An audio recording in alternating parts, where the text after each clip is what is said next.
কেনেকৈ আপোনালোকৰ মনলৈ আহিল যে এনেকৈ ধৰণে আপোনালোকে স্বাৱলম্বিতা হ'ব পাৰে এগৰাকী মহিলা? আমাৰ মানে হেৰি হ'ল আমাৰ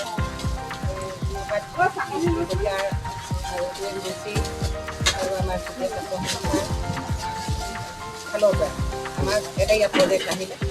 সেই প্ৰজেক্টত আমাৰ 50গৰাকী মহিলাৰ এটা গোট গঠন কৰিবলৈ ক'লে।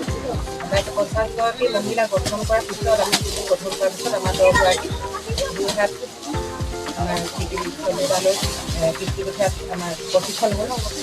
তালৈ আমি গ'লোঁ, আমাক তাত প্ৰশিক্ষণ দিলে, দুদিনীয়া এটা প্ৰশিক্ষণ হ'ল। সেই প্ৰশিক্ষণৰ যোগেদি আমি কি কৰিলোঁ, আমাক আৰু আমাক আমাৰ বিধায়ক বিশ্বজিৎ মহোদয়ে আমাক যথেষ্টখিনি সেইটো ক্ষেত্ৰত সহায় কৰি দিছে। আৰু আমাৰ যেতিয়া প্ৰশিক্ষণটো হ'ল হোৱাৰ পিছত আমাক খেলপথাৰত সভা হ'ল, তাত আমাক মেচিন দিলে। 3টা আমাৰ ইউনিট আছে, আমাৰ 3টা ইউনিটত দুটাকৈ আমাৰ খেলপথাৰ মেচিন আৰু আমাৰ পানী দিবৰ কাৰণে স্প্ৰেয়াৰ, তাৰ বাদেও আমাক পাল দিছে। খেৰটো আমাৰ বীজাণুটো মুক্ত হ'বৰ কাৰণে আমাক খেৰটো মানে পুৰণি খেৰ আমাক তিয়াই মেলি প্ৰশিক্ষণ দিলে, আমাক সিজাবলৈ দিছে। সিজালে ধৰি লওক বীজাণুটো মুক্ত হয়। সিজোৱাৰ পিছত কেনেকৈ পেকিং কৰিব লাগে, কিমান আন্দাজত আমাক খেৰটো শুকুৱাব লাগে, সেই শুকোৱাৰ পিছত আমাৰ পেকিং কেনেকৈ কৰিব লাগে। ধৰি লওক আমাৰ 200 গ্ৰাম এটা পেকেটত 200 গ্ৰাম থাকে। সেই 200 গ্ৰাম পেকেটটোত আমাক 4 ভাগ কৰিব লাগিব।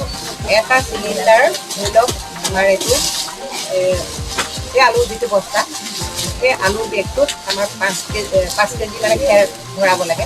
সেই 5 কেজি খেৰটো আমি সিজোৱা আগদিনাখন তিয়াই দিলোঁ।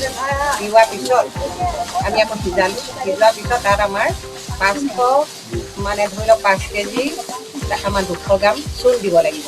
আমি সেইটো হিচাপতে চূণটো আমি মিলাই মেলি যিটো হিচাপত আমি শুকোৱাৰ পিছত আমি আনি চূণ মিলাওঁ। চূণ মিলোৱাৰ পিছত আমি আকৌ পেকিং কৰোঁ। এতিয়া আমি 4 ভাগ কৰোঁ। এতিয়া আমাৰ আগত প্ৰথম 3টা ইউনিটত 600 চিলিণ্ডাৰ আমাৰ হৈ গ'ল। সেইটো আমাৰ এতিয়া ছেকেণ্ড বেগটোত আকৌ আমি 300 কৰিব লাগে।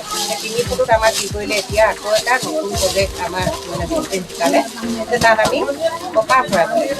এতিয়া আমাৰ নতুন আমি কপাহ ভৰাইছোঁ, কাৰণ আমি ইয়াত যদি 4 ভাগ কৰি দিওঁ নহয়, তেতিয়া আমাৰ খেৰটো ওপৰে আমি এনেকৈ কপাহ ভৰাই দিছোঁ। তেতিয়া কি হয়, ইয়াত আমাৰ ওলাই যায়, মাছবিলাক ওলাবলৈ সুবিধা হয়।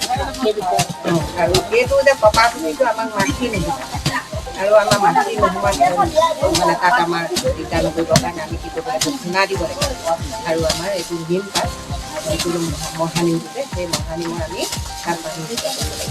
তেনেকৈ হ'লে কৰিছোঁ। এতিয়া বৰ্তমান আমাৰ ফুল ওলাইছে, আমি ভাবিছোঁ আমাৰ মহিলাসকল স্বাৱলম্বী হ'ব। হয় বাইদেউ, যিটো সময়ত মহিলা কিছুমান বোৱাৰী বা মহিলাক বা ছোৱালীক দেখিবলৈ পোৱা যায়, তেওঁলোকে ফেচবুকত বা মোবাইলৰ ৰীল বনাই থাকে, কিন্তু আজি এই দহগাঁৱৰ মহিলাসকলক এটা ব্যক্তিকৰ্মীৰ ৰূপত দেখা গৈছে। আপোনালোকে এই মহিলাসকলে এটা মানে যিটো স্বাৱলম্বিতাৰ দিশ, সেই বস্তুটো আপোনালোকে কেনেকৈ মনলৈ আহিল? যিটো সময়ত সকলো বোৱাৰীয়ে স্কুললৈ গ'লে ৰীল বনাই থাকে, ৰাস্তাত গ'লে ৰীল বনাই থাকে, গা ধুবলৈ গ'লেও ৰীল বনায়, কিন্তু এইসকল মহিলাক এটা বেলেগ এটা ৰূপত দেখা গৈছে, চুঙাজানৰ দহগাঁৱৰ মহিলাক। কিয়? হয়, আপোনাক আমি প্ৰথমতে আমাৰ এই ইউনিটলৈ স্বাগতম জনাইছোঁ।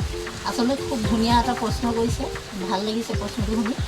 আজি আমাৰ সমাজখনত আচলতে উশৃংখল মহিলাসকল হয়, আচলতে আমি এইটো এটা পদক্ষেপ লৈ আমি আমাৰ দহগাঁৱৰ এই মিলিজুলি গোটটোৰ ইউনিটৰ জৰিয়তে আমি সমূহ চুঙাজানবাসীক আমি দেখাব বিচাৰিছোঁ যে আপোনালোকে মানে এই আজৰি সময়কণ এনেই নাথাকি কিছুমান মোবাইলত বা ছ'চিয়েল মিডিয়াত ব্যস্ত নাথাকি আপোনালোকে আমাৰ দৰে গোট হওক, এনেকৈ কাম কৰক, কৰি নিজে আচলতে আমি মহিলাসকলে কাৰো মুখলৈ বাট চাব নলগাকৈ নিজে আমি কেনেকৈ উৎপাদন কৰি নিজে স্বাৱলম্বী হ'ব পাৰিম, সেইটোকে এটা আমি মেছেজ পঠাব বিচাৰিছোঁ।